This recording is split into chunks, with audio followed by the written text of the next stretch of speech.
Welcome, everyone, to Cyber Straight Talk Shorts. Today, I'm Linda Zecker hosting today's session along with my co-host, Catherine Mahalik. Good morning, Catherine. Morning, Linda. Before we get started, I heard did you hear about Tilly Norwood? She's Yeah, this new actress. yeah. She was in DC. I heard she's been up on the Hill lobbying very strongly for the entertainment industry and the movie industry. She was in a couple DC restaurants. This gal's all over the place in just this short amount of time. She's very young, but she's really making an impact. I'm telling you, I wish I had her energy. I've never seen anything like it. Everyone's talking about her. Everyone has seen her. Sometimes in the same day, she's been in New York and she's been in DC. I mean, this girl gets around. She does. And you know where that energy comes from? Yeah. AI. Yeah. She's Yeah. generated. Yeah, well, maybe I need a little AI to boost my energy here. It's really amazing. I mean, this just goes to show you what can happen when AI is taken to this level. I mean, just imagine she's on a Zoom call and the technology is advancing so fast that even a novice can create people like a Tilly.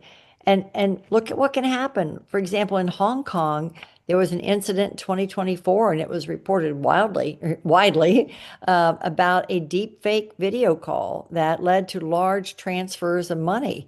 And this is a big deal. And, people can be faked out. And there are clues that you should think about, like, does the person have appropriate responses if you ask them a question? Are their movements a little stiff when they're talking on the Zoom call?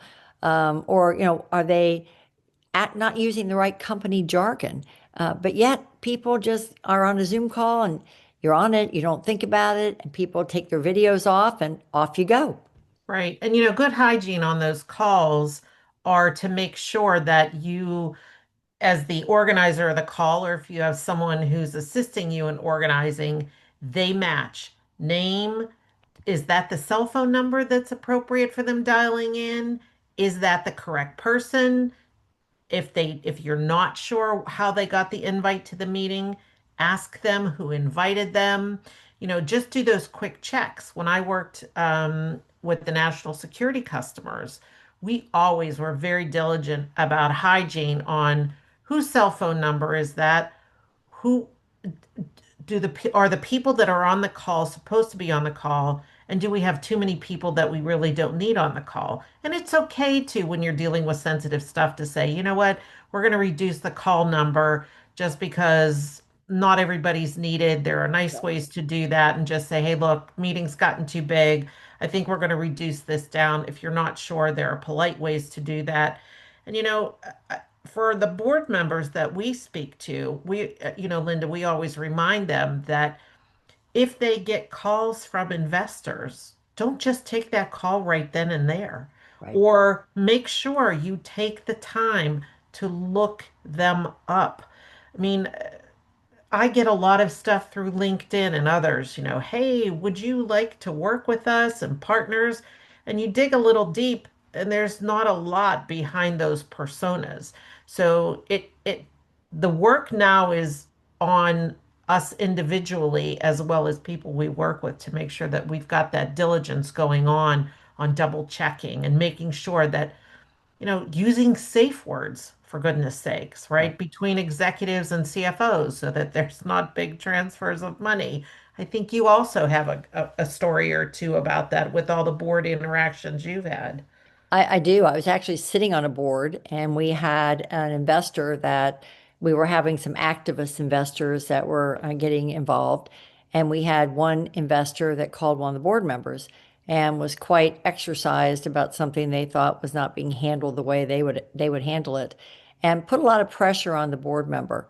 And so obviously at our next board meeting, the board member brought this up and we talked about the topic, et cetera. And then someone just asked a basic question. You know, I've never heard of this investor. Are they a big investor? Are they like one share? Or are they thousands of shares? Who is this person? And Yeah. so did a little digging. They didn't exist. This investor did not exist.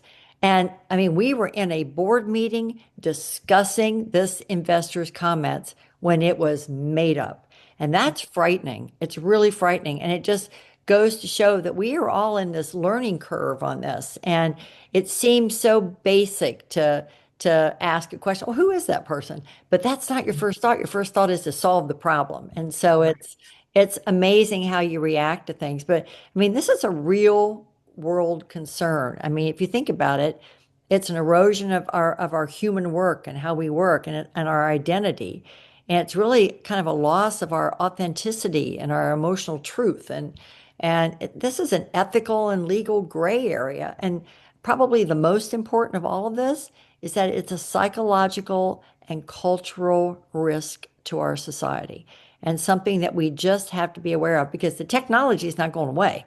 No. AI is not going away and it's going to get smarter. And the people that are bad actors are going to get smarter on how to use it in a bad actor way. And we just have to be diligent and think about things like the comments you made earlier about clues and keywords and things like that. We, as board members, we as citizens have to all be diligent about how we respond and what we think about and making sure that what we are reading, seeing, hearing is really truthful and authentic. Right. Move fast, great, but be smart and be diligent. That's correct. Well, Yep. thank you everyone for joining us for one of our Thanks. Straight Talk shorts, and we'll be looking forward to talking with you again soon. Thank you. Bye-bye. Bye.